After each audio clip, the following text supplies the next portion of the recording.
मराठा आंदोलक मनोज जरांगे पुन्हा एकदा आपलं आंदोलनाचं हत्यार त्यांनी उपसलेलं आहे आणि आज सकाळी 11 वाजता जरांगे आपल्या आंदोलनाची घोषणा करणार आहेत। हैदराबाद गॅझेटियरचा GR निघून सुद्धा सरकार कुणबी प्रमाणपत्रांचं वाटप करत नाहीये। वाटप केलेल्यांना व्हॅलिडिटी प्रमाणपत्र दिले जात नाही। सातारा संस्थांचं गॅझेट GR काढत नाहीयेत।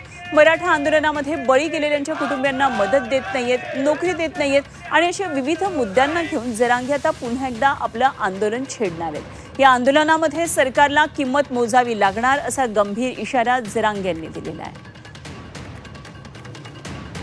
आणखी मराठी आहेत एक लक्षात ठेवा म्हणा, तुम्हाला वाटतं सत्ता आहे मराठ्या पुढे शान पडण्यात चालत या राज्यात कोणाच, कारण ह्यो मराठा आहे ह्यो चांगल्या चांगल्याला उठण्यावर आणतो।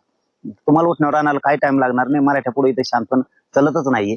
मराठ्यांच्या लक्षात आलं की सरकार जाणून बुजून करतंय। तुम्ही कसं आता बघा आंदोलनाची फक्त तारीख डिक्लेअर होऊ द्या, तुम्हाला वाऱ्यासारखे मराठी अंतरवालीकडे आलेले दिसते। नितेश, काही वेळामध्ये म्हणजे 11 वाजता या आंदोलनाची घोषणा होणार आहे। अनेक महत्त्वाचे मुद्दे मराठा बांधवांसाठी पुन्हा एकदा घेऊन जरांगे मैदानामध्ये उतरणार आहेत। मात्र कशा प्रकारे हे आंदोलन होणार आहे, काय काय नेमकी रणनीती असेल, काय या संदर्भात ते तपशील?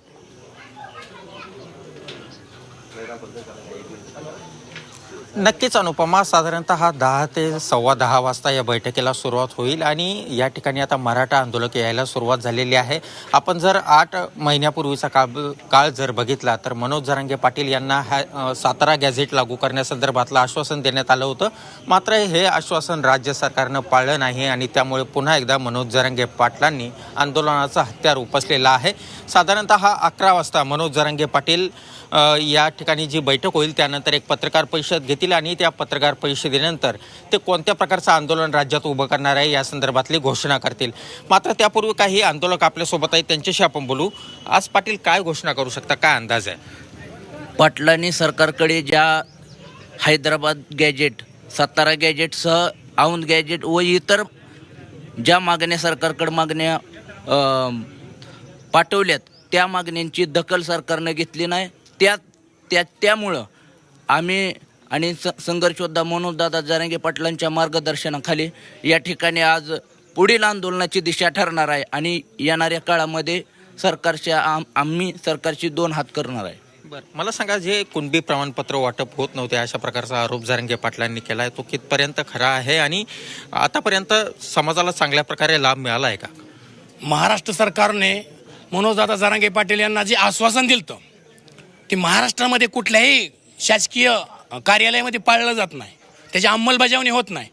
मनोजदादा जरांगे पाटील आज दिनांक 16/5/2026 रोजी जो आदेश देतील आजच्या मीटिंगमध्ये, त्या आदेशाच्या पाठीशी आम्ही महाराष्ट्रातील आपल्या देशातील सर्व मराठा समाज मनोजदादा जरांगे पाटील यांच्या पाठीशी खंबीर उभा राहणार आणि ज्या सरकारनं मराठा समाजाला फसवण्याचं काम करतात त्या सरकारला आम्ही जागा दाखवल्याशिवाय राहणार नाही, असं आव्हान एक अपंग आहे सोलापूर जिल्ह्यातला माळशिरस तालुक्याला खंडाळी गावचा रणजित सिंह कदम पाटील या अपंग भावाचं मनोजदादा जरांगे पाटील यांच्या कट्टर समर्थकाचं आव्हान आहे।